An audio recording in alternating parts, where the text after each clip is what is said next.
Ça tourne. Chers collègues, les circonstances nous y contraignent. C'est par vidéo que je m'adresse à vous en ce début d'année. Impossible de nous réunir autour de notre traditionnel verre de l'amitié, et je le regrette bien. Mais il me tenait à cœur de vous adresser ces quelques mots au moment où nous entrons en 2021.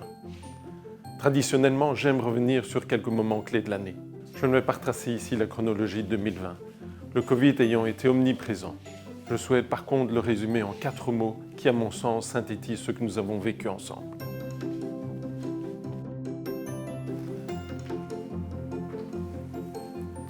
Le premier mot est solidarité.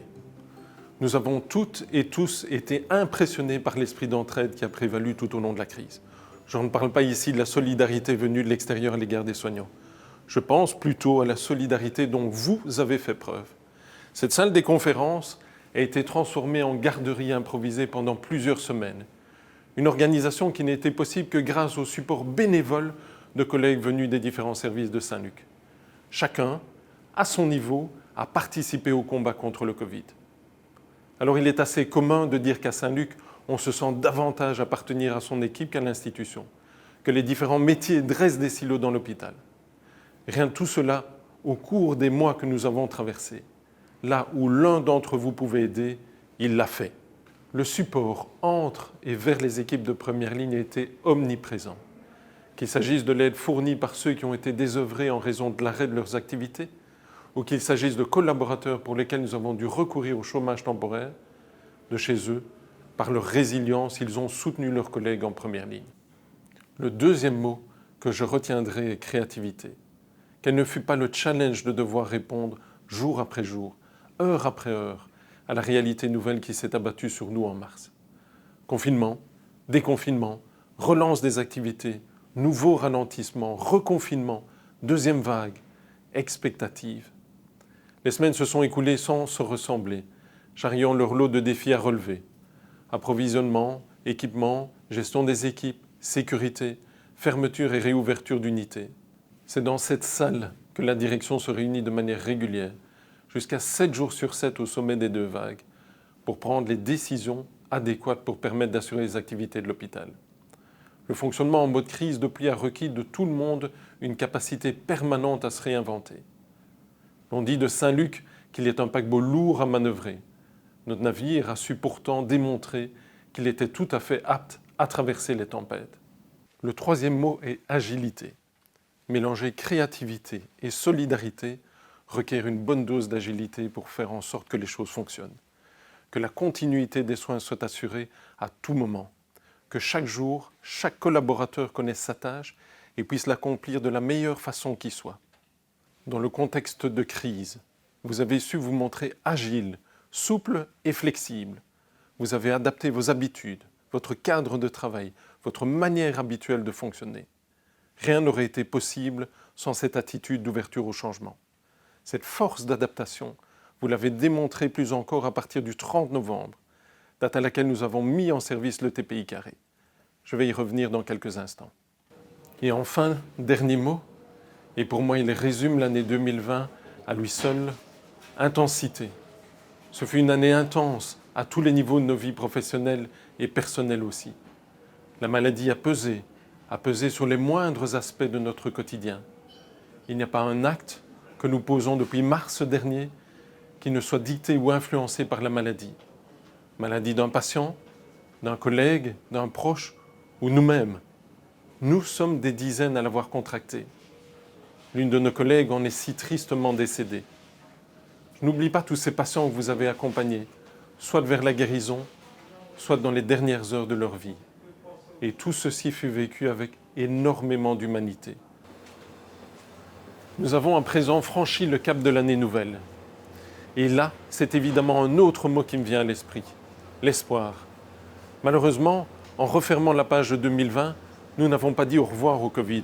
Il est plus que jamais difficile de dire de quoi seront faites les semaines qui viennent. Mais l'espoir est là.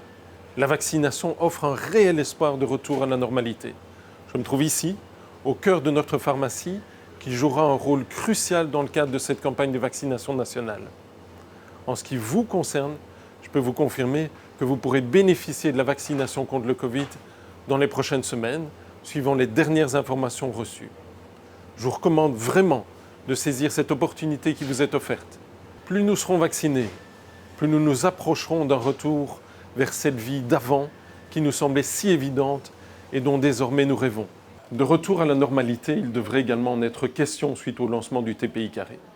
Je le disais il y a quelques instants, quel challenge vous avez relevé en menant à bien le Go Live entre deux vagues du Covid. Après le report de juin, nous n'avions plus le choix. Il fallait mettre en service le nouveau dossier patient informatisé. C'est un énorme changement. Et il est donc logique que vous ayez besoin de temps pour l'intégrer. Entre grandes maladies de jeunesse et recherche de vos nouveaux repères, le mois de décembre fut mouvementé. Et les semaines qui viennent continueront probablement à l'être. Ce que vous vivez, vos collègues de Lucerne, de Groningen, de Cambridge ou d'ailleurs l'ont vécu également. L'implémentation d'une plateforme aussi intégrée que celle d'Epic, choisie pour répondre à l'ensemble de vos besoins, prend du temps. Avant de vous laisser, je voudrais rajouter un dernier mot, reconnaissance, et vous parler de 2 initiatives prises par le comité de direction pour vous dire une nouvelle fois merci pour tout ce que vous avez accompli en 2020. Tout d'abord, Saint-Nicolas vous l'annonçait lui-même en décembre. Vous n'avez pas été oubliés. Dès ce mardi 12 janvier, nous allons offrir à chacune et chacun d'entre vous un joli cadeau. Cadeau qui comprendra de quoi vous régaler et vous faire plaisir en ce début d'année. Pendant 10 jours, vous allez pouvoir venir collecter votre colis cadeau à l'autobus londonien rouge qui viendra stationner sur l'un de nos parkings. Une communication sortira dans quelques heures pour tout vous expliquer. Ensuite, nous vous invitons à assister à un concert exclusif et privé, rien que pour vous et votre famille. Celui-ci aura lieu dans quelques semaines et surtout retransmis en direct depuis Saint-Luc. Mieux encore, un concours sera organisé pour permettre à 25 d'entre vous d'assister en direct et en présentiel au concert. Ici aussi, soyez attentifs aux communications qui vont suivre. Voilà, chers collègues, je reviendrai vers vous dans quelques semaines pour aborder plus concrètement les priorités de l'hôpital pour 2021.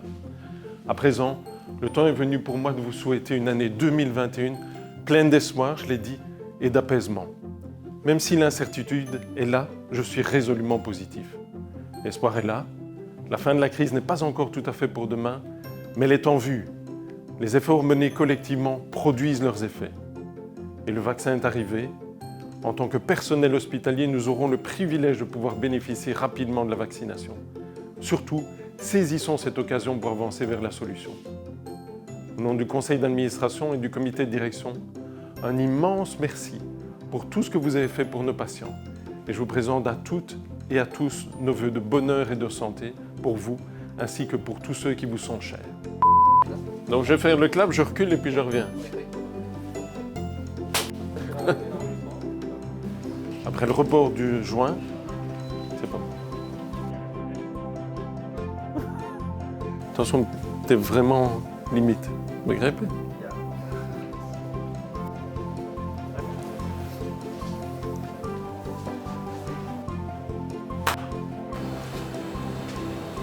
Nous avons à présent passé... Je n'y arrive pas, je ne vois pas le mot. Il est plus que jamais difficile. Begrijpen? Que nous posons depuis mars dernier, qui ne soit pas dicté ou influencé. Ça va, Thomas? Regarde, il est efficace.